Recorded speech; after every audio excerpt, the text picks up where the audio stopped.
बहुत स्वागत है आपका इस कार्यक्रम में मौजूद रहने के लिए, धन्यवाद आपका।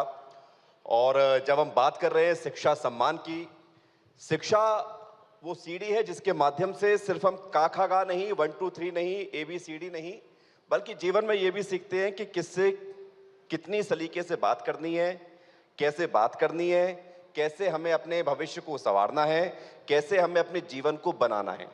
और ये तभी संभव है जब आप शिक्षित होते हैं। अब इसमें से कुछ लोग होंगे जो सोचेंगे कि शिक्षा सिर्फ किताबी ज्ञान है या फिर व्यवहारिक भी ज्ञान है, क्योंकि शिक्षा के क्षेत्र में जब हम देखते हैं कि मार्कशीट जब आती है तो कोई भी स्टूडेंट पास होता है और उसके बाद ये तय होता है कि उसने एक क्लास आगे बढ़कर अपने आप को प्रमोट कर लिया है और वो सफल हो गया है। लेकिन शिक्षा हमें हर दिन मिलती है, तो इसलिए हर दिन जो हम सीखते हैं उसके लिए भी तालियां होनी चाहिए, क्योंकि वो भी हमारे लिए शिक्षा है, वो भी हमारे जीवन में व्यवहारिक उसको बढ़ाने के लिए काम आता है। तो मैं शुरुआत इसी से करना चाहूंगा शशिकला जी, कि जब हम लोगों को ये बोलते हैं, बचपन में जब बच्चा छोटा होता है उसको बोलते हैं बेटा पढ़ो लिखो, जीवन में आगे बढ़ोगे, है ना। कुछ फिल्में आती है जिसमें कहते हैं कि बेटा पढ़ाई लिखाई करो, IAS वाईएएस बनो, है ना। चुनाव में क्या रखा हुआ है, मिर्जापुर का डायलॉग था ये। तो ये बचपन से कहा जाता है कि पढ़ना लिखना है। शिक्षा के क्षेत्र में आपका संस्थान किस तरह से इस योगदान को आगे बढ़ा रहा है, कैसे बच्चों को उनके भविष्य के लिए एक रास्ता बता रहा है कि आपको इस रास्ते पे चल के चलना है, आगे बढ़ना है, क्या आपका गोल है, क्या विजन है? जी sir, good afternoon everyone. Actually ऐसा होता है सर, देखिए बहुत सारे बच्चे अभी 12th के बाद से एक्चुअली पेरेंट्स हो, स्टूडेंट्स हो, बहुत सारे स्टूडेंट्स कंफ्यूज हो जाते हैं कि 12th के बाद क्या स्टेप्स लेनी है। तो जनरली जैसे हम लोग तो है वो MBBS में एडमिशन्स प्रोवाइड कराते हैं अदर कंट्रीज़ में। जनरली ये हो रहा है यहाँ पे नीट में तो बहुत सारे एक्सपीरियंस अगर देखा जाए तो somewhere around 22 lakh students appear कर रहे हैं एंड 50% स्टूडेंट्स क्वालिफाइड भी होते हैं। बट देन ऐसा है कि हमारे यहाँ की जो सिचुएशन है, हार्डली अगर प्राइवेट एंड गवर्नमेंट सीट अगर हम MBBS के देखते हैं तो समवेयर अराउंड 1,30,000 सी सीट है। बट बाकी बच्चों का क्या? बहुत सारे बच्चे एक्चुअली डिप्रेशन में भी चले जाते हैं कि first time, second time, third attempt देने के बाद भी यहाँ पे सीट पॉसिबल नहीं होता। चलो जिनके अच्छे स्कोर आते हैं तो उनको गवर्नमेंट सीट यहाँ पे मिल जाती है, बट जिनके जैसे स्कोर कम रहते हैं, जैसे क्वालिफाइंग मार्क्स होते हैं, वो बच्चों के पास अदर कोर्सेज के अलावा कोई भी ऑप्शंस नहीं रहता है। तो उन बच्चों को हम, अगर बच्चा क्वालिफाई भी हो रहा है तो हमारा ये कहना है कि he is eligible to become a doctor. ऐसे बच्चों को हम रास्ता दिखाते हैं। जैसे हम अदर कंट्रीज़ है जैसे Georgia, Russia, Nepal, Kyrgyzstan, Kazakhstan, Uzbekistan, Bangladesh, इन कंट्रीज़ से इन बच्चों को वेरी अफोर्डेबल में कॉस्ट में MBBS करा के वापस लाते हैं और ये पूरा प्रोसेस हम कर देते हैं स्टार्टिंग से लेकर एंड तक सर। मतलब आप सोच रहे हैं कि अगर आपको भारत में डॉक्टर बनने का सपना पूरा नहीं होता हुआ लग रहा है तो आप शशिकला जी से मिलिए। ये आपको जितने देश इन्होंने गिनाए हैं 10-20, उसके माध्यम से आपको डॉक्टर बना लें। लेकिन एक चैलेंज ये भी होता है कि वहाँ तो डिग्री मिल गई, लेकिन यहाँ का वो पेपर पास आउट नहीं होगा तो वहाँ की डिग्री किसी काम की नहीं है। तो वो एग्जैक्टली भी सर, चैलेंज कैसे उसको दूर किया जाता है? Exactly sir, exactly. और आपका सही क्वेश्चन था ये मैक्सिमम स्टूडेंट्स के दिमाग में रहता है। इवन पेरेंट्स भी इसी वजह से वो डिसीजन नहीं ले पाते हैं। बट द थिंग ये है कि अगर हम आपको काउंसलिंग प्रोवाइड कराते हैं, सही डिसीजन आपका होगा, सही कंट्री, सही यूनिवर्सिटी, जहाँ पे आपको इवन ये जो FMG है या नेक्स्ट एग्ज़ाम है उसकी कोचिंग स्टार्टिंग से मिलती हो आपके MBBS करिकुलम के साथ साथ। अपार्ट फ्रॉम दिस, जिस यूनिवर्सिटी का FMG और नेक्स्ट का रिजल्ट, अभी तक तो FMG है तो FMG का रिजल्ट, जैसे हमने अभी तक जितने भी एडमिशन करें हमारे स्टूडेंट्स का फर्स्ट अटैम्प्ट का 80% पासिंग रेशियो है। ये हमारा रिकॉर्ड रहा है। बहुत तो बढ़िया। अगर हमारा डिसीजन सही है, सही यूनिवर्सिटी, सही कंट्री हम अगर डिसाइड करेंगे तो definitely you will clear your next या FMG examination in first attempt sir. वाह, वेरी गुड। और अशोक दीक्षित जी, आदित्य विद्या मंदिर के आप डायरेक्टर हैं, खरगोन में भी कुछ है आपका?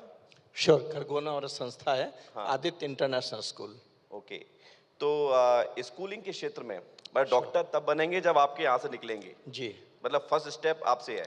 तो स्कूलिंग में हम एक ही क्लास में, आपने देखा होगा एक क्लास में, अभी परसों में एक इंस्टाग्राम पर रील देख रहा था, एक क्लासरूम है जैसे यहाँ पर लोग बैठे हुए हैं, और उसमें चेयर्स के पीछे लिखा था कि कोई फिल्मों में एक्टर बन गया, कोई डेंटिस्ट बन गया, कोई साइंटिस्ट बन गया, कोई जर्नलिस्ट बन गया। एक ही क्लासरूम से सारे लोग अलग अलग एक्सपीरियंस करते हुए अपना अलग अलग करियर बनाते हैं। लेकिन जब स्कूल में बच्चे पढ़ने आते हैं तो उनको पढ़ाई तो एक ही किताब जाती है। तो कैसे आप ये जज करते हैं कि आपका स्कूल का बच्चा आगे क्या कर सकता है? कैसे आप बच्चों को इन्फ्लुएंस करते हैं करियर के लिए? कैसे उनको आगे बढ़ने में मदद करते हैं? सर, शिक्षा एक मूल्यवान यात्रा है। हालांकि शिक्षा का उद्देश्य कभी भी ये नहीं है कि बच्चों को बहुत अच्छे परसेंटेज आएं या बच्चे कोई महंगी डिग्री प्राप्त करें। स्कूल की कोशिश होती है कि बच्चों के होलिस्टिक डेवलपमेंट के लिए वर्क किया जाए। हम ऐसे विद्यार्थी तैयार करने का प्रयत्न करते हैं जिसके पास इमोशनल बैलेंस हो, मेंटल पीस हो और समय के अनुसार सभी आवश्यक स्किल उसके अंदर होना चाहिए। इसके लिए हम उसकी क्रिटिकल थिंकिंग पर वर्क करते हैं, अर्थात बच्चे की सोचने समझने की क्षमता का इतना विस्तार होना चाहिए कि वो उचित और अनुचित का निर्णय कर पाए। तभी जाके वह उसके अंदर हिडन टैलेंट को भी पहचान पाता है। यहाँ टीचर की भूमिका कृष्ण के समान होती है। हम लोग यह देखने की कोशिश करते हैं कि बच्चे डाइवर्सिफाइड फील्ड में किस फील्ड में बेहतर परफॉर्मेंस कर सकते हैं, क्योंकि सभी बच्चे अच्छे मार्क्स प्राप्त नहीं कर सकते, उनमें आर्टिस्टिक मूल्य भी छिपे हुए होते हैं। उसके अनुसार हम बच्चों के मेंटल पैरामीटर को 360 डिग्री पर असेसमेंट करते हुए उस फील्ड में गाइड करते हैं जिसमें बच्चे बेहतर परफॉर्मेंस करके अपने करियर का चुनाव कर सकें। तो आपने ये कैसे सोचा कि इस क्षेत्र में बच्चों के लिए कुछ काम किया जाए? कैसे आपकी इंस्पिरेशनल स्टोरी क्या है? जब बच्चे छोटे होते हैं, 3 से 5 वर्ष की उम्र के बच्चों को हम एक्टिविटी लैब में ले जाते हैं। एक्टिविटी लैब में हम विभिन्न सॉफ्ट स्किल पर वर्क करते हैं, जैसे कम्युनिकेशन स्किल हुआ, होलिस्टिक डेवलपमेंट में हम प्रॉब्लम सॉल्विंग हुआ, क्रिटिकल थिंकिंग हुआ, बॉडी माइंड कोरिलेशन या प्रेजेंटेशन है। और वहाँ से हम ये देखते हैं कि बच्चे में किस प्रकार के पैरामीटर्स में तेजी के साथ डेवलपमेंट हो रहा, उसका एक असेसमेंट किया जाता है जिससे हम 360 डिग्री असेसमेंट करते हैं।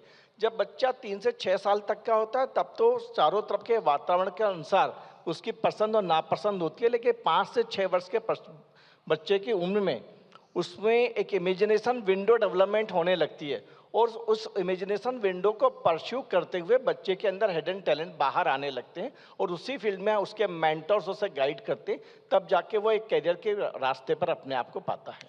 बहुत बढ़िया, तालियां होनी चाहिए, क्योंकि अब आप लोग देखिए स्कूल की बात हो गई है। स्कूल के साथ अब हम मेडिकल क्षेत्र की बात करते हैं। आप लोगों में से कितने ऐसे स्टूडेंट हैं जो अब्रॉड जाकर पढ़ाई करना चाहते हैं, जिनको लगता है कि हमें अब आगे बढ़कर इंडिया से बाहर पढ़ाई करनी है? किसी को अगर लगता हो तो हैंड रेज कीजिए प्लीज। 1 2 कुछ बच्चे यहाँ दिख रहे हैं, कुछ एक आध वहाँ से भी नजर आ रहे हैं। वैसे तो ये अच्छी बात है कि हमारे इंडिया में लोगों का भरोसा ज़्यादा है, लेकिन फिर भी एक प्लेटफॉर्म है। शशिकला जी उस प्लेटफॉर्म के बारे में बात कर रही हैं। आप पे कोई क्वेश्चंस हो तो मुझे बताइएगा। दीपेश जी उन क्वेश्चंस को कलेक्ट करेंगे, आपके साथ बातचीत करेंगे।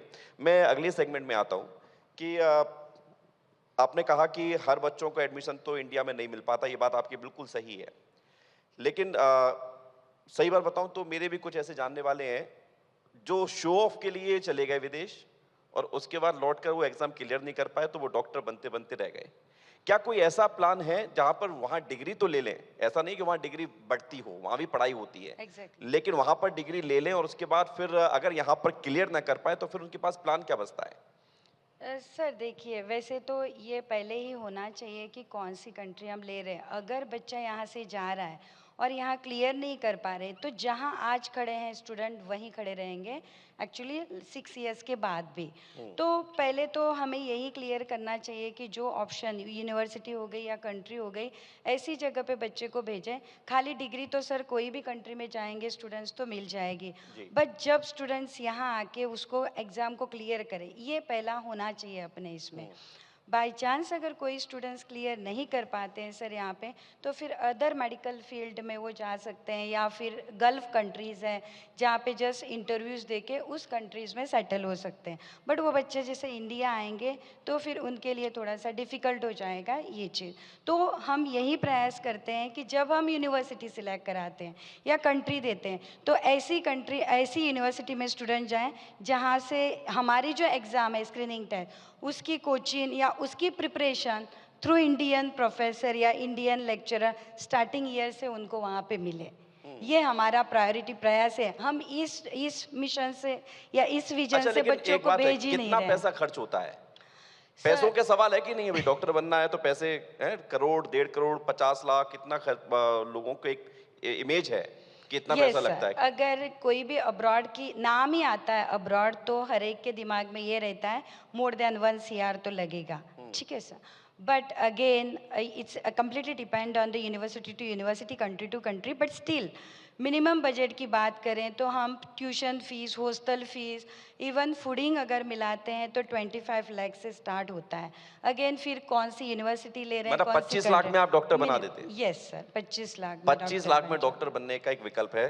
तालियां हो जाएं। हम इसलिए नहीं कर रहे हैं तालियां कि 25 लाख रुपए में हम डॉक्टर बन जाएंगे, मतलब ये मिनिमम, ये ऑप्शन है हमारे पास, इसलिए तालियां हैं कि हमारे पास ऑप्शन है कि हम इस तरफ भी जा सकते हैं। यस, अगेन ये भी नहीं है सर कि 25 लाख है तो ऐसा भी दिमाग में आएगा किसी के, हाँ हो सकता है वहाँ पढ़ाई अच्छी नहीं होगी या इंफ्रास्ट्रक्चर अच्छा नहीं होगा या क्वालिटी टीचर्स नहीं होंगे, बट ऐसा नहीं है। 25 लाख भी है क्योंकि हर एक यूनिवर्सिटी का, जैसे इंडिया में हर एक कॉलेज की फ़ीस अलग अलग होती है, सिमिलरली हर एक यूनिवर्सिटी का अपना फ़ीस स्ट्रक्चर अलग अलग सर है। आप बहुत गंभीरता से सुन रहे हैं, ऐसा लग रहा है कि आप सोच रहे हैं कि शायद मैं भी चला जाता विदेश में। ऐसा कुछ है क्या? नहीं, अब तो हमारी विदेश जाने की या डॉक्टर बनने की एज नहीं है, लेकिन हाँ, आप इस कार्यक्रम सैकड़ों के बाद मैडम से जो है संपर्क बढ़ाएंगे, क्योंकि आपके बच्चे भी भविष्य में जाएंगे तो फिर अवश्य एक विकल्प बच्चों के पास रहता है, चॉइस जी। बच्चों के पास रहती है। जी। तो फिर एक सवाल ये है कि हम, जैसा कि मैंने शुरुआत में आपसे सवाल पूछा था कि एक क्लास में अलग-अलग बच्चे अलग-अलग ज़ोन में जाते हैं। क्या आपके स्कूल में कुछ इस तरह की एक्टिविटी होती है जिससे ये तय हो कि बच्चा क्या करने वाला है? उनके पेरेंट्स को बताया जाता है कि आपका बच्चा किस में ज़्यादा इन्वॉल्व है, उसको क्या करना चाहिए?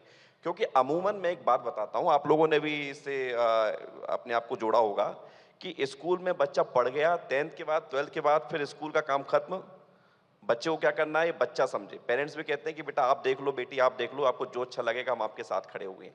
ये बड़ा दौर बड़ा गड़बड़ है। बच्चे इंजीनियरिंग करते हैं, उसके बाद फिर एमटेक करते हैं, फिर गवर्नमेंट जॉब की तैयारी करते हैं। तो रास्ता पहले से क्लियर हो तो अच्छा रहता है। मैंने सोचा था बचपन में ही 12th क्लास के बाद कि जर्नलिस्ट बनूंगा, इसलिए ग्रेजुएशन जर्नलिज्म में की थी। तो ये रास्ता कैसे प्रशस्त करते हैं? आजकल सर स्कूल में हर स्कूल में काउंसलर्स होते हैं, और हम क्लास फर्स्ट से ही बच्चों का जो असेसमेंट करते हैं, बच्चों से पूछते हैं कि आप क्या बनना चाह रहे हो। फर्स्ट सेकंड में तो बच्चे छोटे होते हैं, लेकिन क्लास थर्ड से उनके विजन्स डेवलप हो जाते हैं। क्लास थर्ड से हम बच्चों के विजन प्लान बनवाते हैं। विजन प्लान के अनुसार 15-15 दिन के टास्क दिए जाते हैं कि आपको 15 दिन के अंदर ये टास्क पूरा करना है, और फिर नेक्स्ट 15 दिन में अंदर टास्क देते हैं जिससे बच्चों के जो इंटरेस्ट, फील्ड ऑफ इंटरेस्ट है वो हमारे सामने आने लगते हैं। उसके पश्चात बच्चों के पेरेंट्स से 1-to-1 काउंसलिंग होती है, और उसमें बताया जाता है कि आपका बच्चा इस फील्ड में कार्य कर रहा है। साइकोमेट्रिक एनालिसिस आजकल बहुत कॉमन बात हो गई है, उसके माध्यम से भी हम बच्चों को दोनों प्रकार के रास्ते बताते हैं। यदि आप मेडिकल लाइन में जाना चाहते हो तो ये ऑब्स्टिकल्स आपके स्टडी प्लान में आ रहे हैं, इस पे आपको वर्कआउट करना होगा, और जो प्लान बच्चा जिधर जा रहा है उसमें जो पॉजिटिव पैरामीटर होते हैं तो उसमें और पुशअप किया जाता है कि अब इस फील्ड को और कवर कीजिए, जिससे आपका यह प्लान काफ़ी सक्सेसफुल होगा। आपके स्कूल में बच्चों को मार पड़ती है? सर अब तो मार सपने में भी नहीं सोच सकते कि हम बच्चों को मारे। मैं तो ये फील्ड खत्म मैं हो गया। चंबल क्षेत्र से आता हूँ, और हमारे क्षेत्र में ये कह दिया जाता था माँ बाप के द्वारा कि बस खाल आपकी है और हड्डी हमारी है। मतलब माँ बाप अपने बच्चों को ले जाते थे स्कूल में, टीचर से कह देते थे कि खाल खाल तुम्हारी, हड्डी हड्डी हमारी। तो इसलिए क्योंकि आप मारोगे तो खाल उधेड़ दोगे, लेकिन हड्डी नहीं टूटे ये ध्यान रखना, नहीं तो फिर बहुत कुछ टूट जाएगा, वो ये कहना चाहते थे। तो अब के दौर में क्या परिवर्तन आप महसूस कर रहे हैं? आजकल के माँ बाप में, बच्चों में बहुत चेंजेस आ गए हैं, जेन ज़ी है, बहुत सारे, मतलब हर चीज़ को देखने का नज़रिया अलग है। मैं कोशिश कर रहा हूँ कि आप लोगों को मज़े के साथ साथ इस सब संवाद में इन्वॉल्व रखूँ, इसलिए ये ऐसे सवाल भी ज़रूरी है। सर अब तो बहुत छोटी फैमिलीज हो गई है, अमूमन एक बच्चा एक परिवार में है, और पेरेंट्स ओवर पजेसिव हैं बच्चों को लेकर, और बच्चा ओवर पैम्पर्ड है, इसलिए टीचर का चैलेंज बढ़ गया है। डांट, अब मारना तो दूर, डांटने पर भी शाम को कंप्लेन आ जाती है कि क्या हुआ, बच्चों को डांट दिया, बच्चा खाना नहीं खा रहा है, कुछ कर लेगा तो कौन जिम्मेदार होगा। ये एक एडिशनल प्रेशर होता है टीचर के लिए। परंतु अच्छी बात यह है कि टीचर्स काफ़ी टैलेंटेड और फ्लैक्सिबल होते हैं, वे बच्चों को साइकोलॉजिकल रूप से काफ़ी हैंडल करते हैं। कहने का तात्पर्य कि बच्चों के साथ इमोशनल बॉन्डिंग बहुत अच्छी तरह से की जाती है, जिससे यदि बच्चे को डांटा भी जाए तो बच्चे को मालूम होता है कि उसके हित में कहा जा रहा है। कहने का तात्पर्य यह है कि पहले टीचर्स और बच्चे के बीच में बॉन्डिंग होना बहुत ज़रूरी है। बॉन्डिंग के पश्चात बच्चों के बताना भी आवश्यक है कि कि बच्चे की जवाबदारी और टीचर की जवाबदारी क्लास के अंदर और क्लास के बाहर क्या है। आजकल इस प्रकार से बच्चों को हैंडल किया जाता है। जी, ये बहुत अच्छी बात है। और यहाँ पर जितने बच्चे बैठे हैं उनके साथ कुछ टीचर्स भी हैं, कुछ गार्जियंस भी हो सकते हैं, तो इस सबके लिए आपने एक मैसेज दिया है। आप लोगों में से किसी का कोई भी सवाल हो पूछने के लिए, डॉक्टर बनने के लिए, स्कूल में एडमिशन के लिए या करियर को लेकर, क्योंकि ये शिक्षा सम्मान कार्यक्रम सिर्फ शिक्षा से जुड़ा हुआ नहीं है, हमारे जीवन से जुड़ा हुआ है। इसलिए जिसका जो सवाल होगा वो हैंड रेज कीजिएगा, हम किसी को भेज देंगे, हमारे एक बीच में सदस्य मौजूद हैं, वो आपसे सवाल करेंगे। आप बस अपना हैंड रेज कीजिएगा। मैडम, ये जो आपका आइडिया था कि बच्चों को, स्टूडेंट को बाहर भेजने का, ये कहाँ से आया? सर ये तो हमारे फाउंडर सर है डॉक्टर प्रशांत बेलचंदन सर, उन्होंने एक विज़न लेके स्टार्ट किया। एक्चुअली सर भी जो है ग्रेजुएट जो हुए हैं अब्रॉड से ही हुए हैं, बट उन्होंने बहुत सारे प्रॉब्लम फेस किए थे। एक्चुअली जिस भी एजेंसी से गए थे सर को वैसा सपोर्ट नहीं मिला, तो सर ने जो वहाँ प्रॉब्लम फेस करे, जो अपने आँखों से देखा, तो सर के मन में ये आया कि जैसे हमने झेलाया, उनके साथ जितने स्टूडेंट्स थे उन्होंने भी बहुत सारी चीज़ें फेस की, चैलेंजेस फेस किए अदर कंट्रीज़ में। तब जाके सर ने डिसाइड किया कि नहीं, अभी हमारे बाद जो भी स्टूडेंट्स यहाँ आएंगे उनके लिए ये प्रॉब्लम फेस ना करना पड़े। तो उस विजन के साथ सर ने ये जो है ऑर्गेनाइजेशन स्टार्ट किया। अब कोई हमारे डॉक्टर उसमें संजू बाबा जैसा आता है क्या, मुन्ना भाई जैसा? नहीं सर, क्योंकि अभी भी ऐसा होता है सर कि बहुत सारे स्टूडेंट्स बाहर तो जाते हैं, बट जैसा सपोर्ट उनका मिलना चाहिए वहाँ जाने के बाद तो वो नहीं मिल पाता है। बट हमारे यहाँ ऐसा है, हमारा स्टार्ट ही यही होता है कि जो भी प्रॉमिसेस, जो भी कमिटमेंट, इवन हमारे टीम को भी प्रॉपर इंस्ट्रक्शंस है कि जो भी हम बोलते हैं ट्रांसपेरेंसी के साथ बोलें और कमिटमेंट जो करते हैं वो फुलफिल किए जाएं। और जहाँ भी हम भेजते हैं, इवन हम खुद जाके चेक करे हैं हर एक अभी मैं आपसे यूनिवर्सिटी। एक चीज और पूछूंगा यस सर। कि आपका जो फंक्शनल है उससे लोग कैसे जुड़ें। मतलब मैं आपको एक मौका दूंगा कि आप लोगों को बताएं कि आपसे कनेक्ट होने का तरीका क्या है, लेकिन उससे पहले क्योंकि मुन्ना भाई की बात आ गई है सर, तो मैं एक जरा कमेंट बच्चों से बातचीत कर लेता हूं कि भाई, हम लोग अपने करियर में जब किसी भी इंस्टीट्यूशंस में जाके पढ़ाई करते हैं, कॉलेज में, स्कूल में, तो हमने थ्री इडियट्स देखी है, हमने छिछोरे मूवी देखी है, स्टूडेंट लाइफ पर कई सारी और मूवीज बनी है। सपनों के बोझ तले स्टूडेंट पूरे अपने करियर में चलता है, जब वो अपनी प्रिपरेशन कर रहा होता है, डॉक्टर या इंजीनियर बन रहा होता है, कुछ और बन रहा होता है। आप लोगों ने कोई फिल्म से इंस्पिरेशन ली हो, कुछ अपने अनुभव बताना चाहें, स्कूल में प्रेशर कोई फील किया हो या कुछ और आगे करना चाहें तो आप बता सकते हैं। फिल्मों को देखकर आपने क्या सीखा बता सकते हैं। आप लोग थोड़ा सा एंजॉय कीजिए इसको, केवल सुनना नहीं है, इन्वॉल्व होना है। इसलिए आप लोग यंग हैं, आप लोग सब अपने स्कूलिंग में हैं, सोचते होंगे जो उसको भी जो भी कहना है। प्रत्यक्ष हमारे साथ मौजूद है, प्लीज हैंड रेस कीजिए, अपने अपने क्वेश्चंस रखिए। अगर आप सवाल नहीं करेंगे, क्योंकि सवाल होना बहुत जरूरी है आजकल के दौर में सर, एक चीज और है, आप लोग सवाल तैयार रखिएगा प्लीज। विवेक, रुद्रांश का एक सवाल है। हाँ, रुद्रांश खड़े हो जाइए। एक्चुअली जैसे आपने अभी मूवी का बोला, तो सवाल तो नहीं, एक ओपिनियन है कि आपने पूछा आप मूवीज़ बताएं हम लोग। तो मेरे हिसाब से दो मूवीज़ जो स्टूडेंट को कैसे रहना चाहिए और अपने गोल को अचीव करने के बारे में दिखाती हैं, वो एक तो 12th फेल। वो मूवी में साफ दिखाया कि एक इंसान जीरो से कभी भी स्टार्ट कर सकता है। हो सकता है आज आप उस लेवल पे ना हो जिस पे आप खुद को देखना चाहते हैं, पर इसका मतलब ये नहीं है कि आप वहाँ पहुँच नहीं सकते। और दूसरा मैं कहूँगा तारे ज़मीं पर। ये दोनों मूवी दोनों सेम चीज़ दिखाती हैं कि कैसे एक स्टूडेंट जो किसी काबिल नहीं था, उसको टीचर और इन्वायरमेंट के सपोर्ट के थ्रू उस काबिल बनाया गया। क्या नाम है आपका? रुद्रांश। तालियां हो जाए रुद्रांश के लिए। रुद्रांश ने एक बहुत अच्छा पॉइंट यहां पर सबके सामने रखा है। तारे जमीन पर 12th फेल सभी ने देखी है। 12th फेल के जो मेन कैरेक्टर हैं वो हमारे चंबल से ही आते हैं, तो उन्होंने क्या स्ट्रगल किया, और एक बहुत अच्छी लाइन थी उसमें, चीटिंग नहीं करना है, चीटिंग नहीं करना है। आप क्या बनना चाहते हैं? लॉयर। हाँ, तभी गुरु वैसे अपने तर्क रख रहे हो, फिर तो तर्क रखना पड़ेगा। और भी आप लोगों में से प्लीज इस तरह के क्वेश्चंस और मूवी देख रहे हैं, जो भी सीख रहे हैं अपने अनुभव, वहां पर प्लीज जाइएगा, वहां पर वो कुछ कहना चाहते हैं। लास्ट में हैंड रेज रखे रहिएगा, प्रत्यक्ष वहां पर जाएंगे। मैडम, मैं आपसे सवाल पूछ ही रहा था सर। अब इसमें एक सवाल ये है कि आज के जो बदलता दौर है, पेरेंट्स के लिए आपने कहा कि बहुत पॉजिटिव है, बच्चा ओवर पैम्पर्ड है, लेकिन रिजल्ट ओरिएंटेड है, रिजल्ट का प्रेशर रहता है। नो डाउट सर, बच्चे पर आजकल मल्टीपल प्रेशर है, छोटा परिवार है, पेरेंट्स चाहते हैं कि बच्चा बेस्ट परफॉर्म करे। 100% लाए, 90% लाए। 90 की वैल्यू भी आजकल कम हो गई है। हाँ। पेरेंट्स को ऐसा लगता है कि हर उनका बच्चा तो आईएएस लेवल का है ये, हाँ। 95 प्लस आना चाहिए। सोसाइटी का प्रेशर होता है बच्चों पर, ये कि बच्चों को वैसा परफॉर्म करना है, ऐसी इमेज क्रिएट करना है जिसमें उनके फ्रेंड सर्कल में, सोसाइटी में एक उनकी सेल्फ इमेज बिल्डअप हो। ये दो प्रेशर होते हैं। हाँ विवेक, समृद्धि का भी सवाल है। बिल्कुल प्लीज। सर अभी अभी जैसे हम जिस टॉपिक पे बात कर रहे थे कि जब अब्रॉड जाते हैं तो कैसे क्वेश्चंस हमारे दिमाग में आते हैं when we think about careers. So my question to you is कि how do we exactly figure out कि हमें किन एजेंसीज या ऑर्गेनाइजेशंस को अप्रोच करना है सो दैट हमें परफेक्ट गाइडेंस मिल जाए अब्रॉड जाने के लिए, क्योंकि like many people miss out the opportunities because they are not guided well. बिल्कुल सही सवाल किया। आपका नाम क्या बेटा? समृद्धि। समृद्धि ने सही सवाल किया। क्या होता है कि मतलब यहाँ तो कल्चर नहीं है, लेकिन मैं पंजाब गया था तो वहाँ पर दुकानें खुली हुई हैं। विदेश जाइए, कनाडा जाइए, ये पासपोर्ट बनवाइए और इतने महीने में आप विदेश पहुँच जाएंगे, डॉक्टर बन जाएंगे। ये बहुत अच्छा पॉइंट रेज आउट किया गया कि आप कैसे करें भाई। अगर फॉरेन में पढ़ना है, अब्रॉड जाना है, लेकिन करें कैसे और सही क्या है? इस सवाल के लिए जरा तालियां बजानी चाहिए। फिर जवाब मैडम दे रहे हैं, शशिकला जी। एग्जैक्टली बिल्कुल सही सवाल है आपका।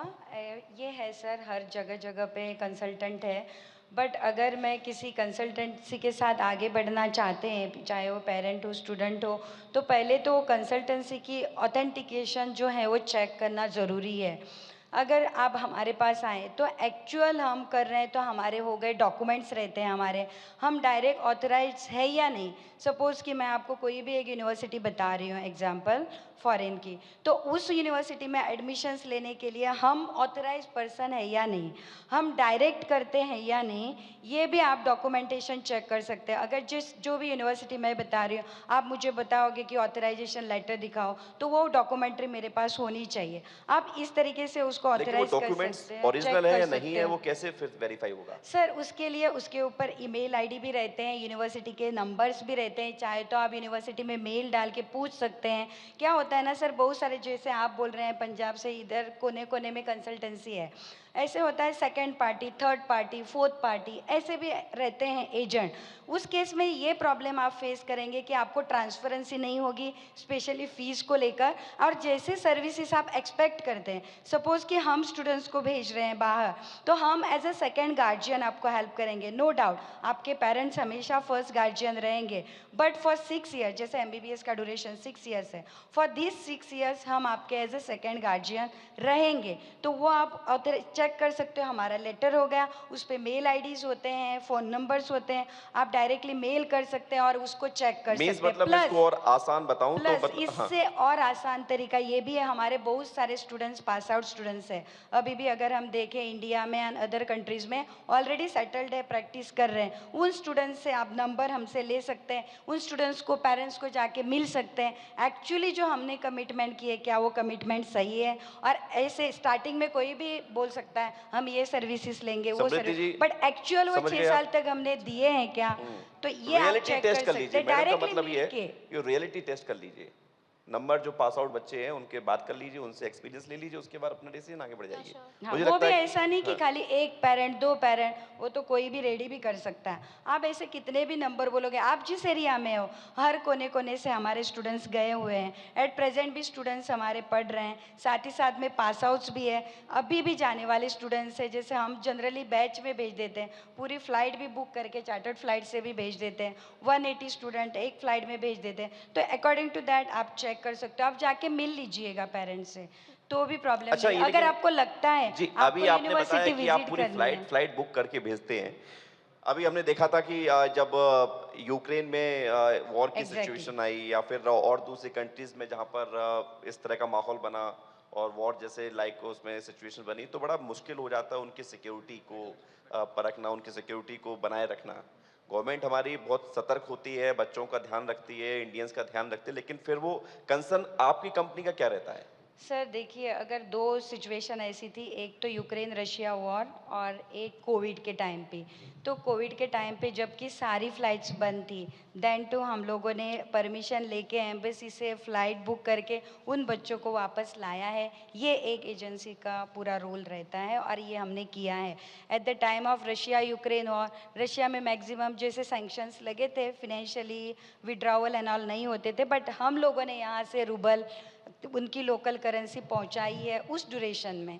तो सिचुएशन के टाइम पे भी हम खड़े रहे हैं और ये एक एक्चुअल ऑर्गेनाइजेशन का या कंसल्टेंसी का रोल होना ये चाहिए, बहुत जो अच्छी कि बात है। मैंने बोला सुरक्षा सेकंड गार्जियन। बहुत बड़ी बात है। और हम थोड़ा सा जो कोविड का जिक्र चला है, कोविड का दौर आप लोगों को याद है या भूल गए? हैंड वॉश प्रॉपर हो रहे हैं ना अभी भी? अपने कोई एक्सपीरियंस शेयर करना चाहें, प्रत्यक्ष मौजूद हैं, एड्रेस कीजिए कि आपने उस समय क्या किया था। वो 2 साल जो पढ़ाई भी नहीं करनी थी और मार्कशीट अपने आप 100 मार्क्स की मिलने वाली थी, तो क्या किया था? जरा इसको लेकर सवाल प्रत्यक्ष आपसे करेंगे, एड्रेस कीजिएगा, प्रत्यक्ष तैयार है। सर, न्यू एजुकेशन पॉलिसी के बारे में क्या कहना चाहेंगे आप? क्योंकि ये नई शिक्षा नीति, इसमें बताया गया है कि बच्चों का विकास सरकार इस तरह से करना चाहती है ताकि उन पर प्रेशर ना पड़े, उनकी जो भाषा हो उस भाषा में उनको ये बाउंडेशन ना हो कि वो अंग्रेजी ही सीखें, हिंदी में भी बात करें, लोकल लैंग्वेज में ही बात करें। एनईपी के बारे में बताइए, कितना फायदा है? वाकई में फायदा है या फिर केवल दिखावा है? बदलते परिवेश में एनईपी बहुत इफेक्टिव है सर, क्योंकि हम पिछली 2 पीढ़ियों से हम देख रहे हैं कि ट्रेडिशनल एजुकेशन थी जिसमें क्वेश्चन आंसर बेस्ड हुआ करते थे, जिससे बच्चों पर रटने का प्रेशर बहुत ज़्यादा हुआ था और बच्चों की क्रिएटिविटी लॉस हो जाती थी। वर्तमान में टेक्निकल युग आ गया है। पहले बच्चे जॉब के लिए पढ़ाई क्या करते थे, जॉब स्कैरसिटी आने से बच्चों पे एक एक्स्ट्रा मेंटल प्रेशर हो रहा था। एनईपी 2020 ने कहा कि अब एक्टिविटी बेस्ड एजुकेशन होना चाहिए, जिसमें बच्चों का जिस फील्ड में इंटरेस्ट है उस फील्ड में बच्चों को ज़्यादा से ज़्यादा एक्सपीरियंशियल लर्निंग लाई। इसमें क्या होता है, बच्चों का जो ब्रेन होता है वो मल्टीपल लेवल पर एक्टिव ना होते हुए इंगेजमेंट होता है किसी पर्टिकुलर स्किल के साथ। वो स्किल डेवलप होने से बच्चों में क्रिटिकल थिंकिंग, क्रिएटिविटी डेवलप होती है, प्रॉब्लम सॉल्विंग अप्रोच आती है, जिससे चैलेंज को बच्चे हंसते हंसते फेस कर पाती हैं। साथ में बच्चों का एक माइंडसेट तैयार होता है, उस माइंडसेट को लेकर बच्चे अपनी बात को कम्युनिकेट करना सीख रहे हैं, अपने प्रपोजल को दूसरों को समझाना बच्चे सीख रहे हैं, जिससे उनके अंदर एक स्टार्टअप का व्यू भी डेवलप हो रहा है। अब बच्चे जॉब सीकर नहीं हो रहे हैं, बच्चे जॉब क्रिएटर बनने की तरफ जा रहे हैं और ये अपने आप में बच्चों का सेल्फ कॉन्फिडेंस बढ़ाता है। एनईपी 2020 कह रही है कि बच्चों को नेशनलिज्म की तरफ प्रोत्साहित किया जाए, बच्चे अपने फैमिली, अपने स्कूल, टीचर, अपने राष्ट्र पर गर्व करना सीखें। एनईपी 2020 बोल रही है कि अब बच्चे अपने इंटरेस्ट को इनकलकेट करते हुए अपने करियर की तरफ आगे बढ़ाएं, जो एक बहुत अच्छा संकेत है। और बच्चे जो जेन ज़ी के हैं उनमें बहुत ऊर्जा है और अब वो अपनी ऊर्जा को रिफाइन करते हुए अपने टैलेंट को आगे बढ़ाते हुए सेल्फ कॉन्फिडेंस के साथ अपने डेस्टिनेशन के साथ इफेक्टिवली आगे बढ़ रहे हैं। बहुत बढ़िया। भारत माता की जय। तो यही नेशनलिज्म एनईपी में बच्चों को और ज्यादा अच्छे से बताया जा रहा है। प्रत्यक्ष के साथ कुछ लोग मौजूद हैं। प्रत्यक्ष, कोई सवाल है? जी, वैभव शर्मा जी हैं यहाँ पे, कुछ बोलना चाहते हैं।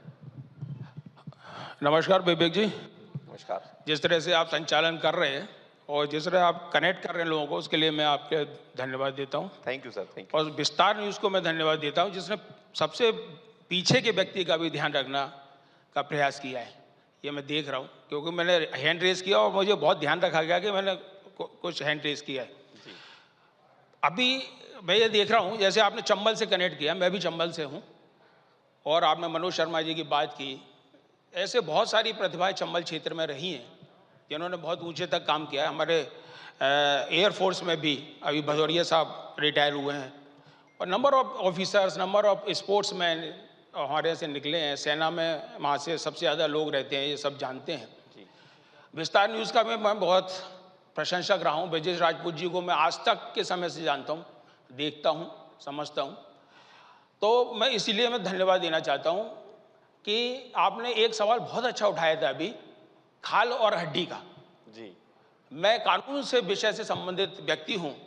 मुझे बहुत खुशी हुई कि आपने एक ऐसा प्रश्न उठाया जिसको लोग ज़्यादातर इग्नोर कर जाते हैं। आज भी स्कूल में ऐसा हो जाता है कहीं कहीं, और लोगों की मानसिकता, इवन पेरेंट्स की मानसिकता भी ऐसी है कि बच्चों को तो थोड़ा मारना चाहिए, थोड़ा परमिशन होनी चाहिए स्कूल्स में। लेकिन मैं इसका घोर विरोधी हूँ, क्योंकि मैंने इसमें काम किया है। बच्चों के संग बहुत इनजस्टिस हुआ है, तब जाके हमारे supreme court, high court, supreme court और हमारी सरकारों ने इस पर बहुत विचार मंथन करने के बाद आज हर कॉलेज में, हर स्कूल में ऐसी संस्थाएं बनाई गई हैं, एमिकस क्यूरी नियुक्त किए गए हैं जो इस पर काम करते हैं लगातार। तो अब स्थिति ये है कि मारने से कोई हल नहीं होता है, बिल्कुल। आप जानते हैं पुलिस को भी मारने का अधिकार नहीं है। नहीं नहीं नहीं नहीं नहीं, मेरा मकसद वो पुलिस था को कि- भी उतना ही बल प्रयोग करने का अधिकार होता है परिवर्तन- जितना कानून में परमिटेड होता है। बिल्कुल एग्जैक्टली। तो मैं चाहूंगा इस पर ज्यादा अवेयरनेस फैलाई जाए और जितने हमारे जरूरी शिक्षा है। थैंक यू सर, आपने बहुत अच्छी बात कही कि एक पॉइंट आउट है, और ये हमारा बिल्कुल मकसद नहीं है कि छात्रों को हम पिटवाएं, वरना छात्र कहेंगे बताइए कैसे लोग हैं भाई, छात्रों को पिटवाने की यहाँ पर साजिश और सुपारी दे रहे हैं। लेकिन ये है कि अनुशासन और अगर हम संयम की अगर बात करें तो वो ज़रूरी है कि वो आजकल बदल गया है, वो दौर बदल गया है, चीज़ें बदल गई हैं, बच्चे भी उतने उत्पाती नहीं है जितने पहले होते थे, और इस सब चीज़ों को लेकर बदलाव है। खैर बहुत शुक्रिया, थैंक यू सर। आप कुछ अगर और एडिशनल मैडम आप कुछ कहना चाहें इस मंच के माध्यम से तो प्लीज़ 30 सेकंड में अपनी बात रखिए। Thank you Vivek ji. Thank you sir. नहीं, मुझे बस एक ही मैसेज देना है, जैसे अगर ज़रूरी नहीं कि हर बच्चा टॉपर करे, अगर आपके कम भी मार्क्स आते हैं, क्वालिफाइंग मार्क्स भी आते हैं, अगर आगे आपके पास वे है to go with the flow तो जाना चाहिए, बस ये कहना चाहूँगी। Thank you so much sir. Sir मैं यहाँ बैठे बच्चों से कहना चाहूँगा कि बच्चे मोबाइल का सीमित उपयोग करें, क्योंकि मोबाइल उनके टाइम को बहुत ज़्यादा वेस्ट कर रहा है। मोबाइल के कारण उनकी क्रिएटिविटी ख़त्म हो रही है, बच्चों की सोचने समझने की क्षमता सीमित हो जा रही है। साथ में पेरेंट्स अनुरोध करूँगा कि अपने बच्चों के क्वालिटी वाला टाइम दें, जिससे मोबाइल्स में जो उनको आनंद आ रहा है वो उन्हें फैमिली के अंदर आनंद आए। टीचर से मेरा अनुरोध है, बच्चों को इफेक्टिव सही दिशा में मार्गदर्शन करें। तीनों मिलकर जब कार्य करेंगे तो बच्चे अपने लक्ष्य को सहजता से प्राप्त कर सकते हैं। सर आपने इतना अच्छा मैसेज दिया, आप लोग मानेंगे मोबाइल का कम यूज करेंगे? यस और नो? यस, मोबाइल को कम यूज करेंगे इससे? यस, बिल्कुल इसको ध्यान रखना है। बहुत बहुत थैंक यू, धन्यवाद आपका हमारे साथ जुड़ने के लिए, आपसे बातचीत करके बहुत अच्छा लगा। Thank you so much. Thank you, धन्यवाद।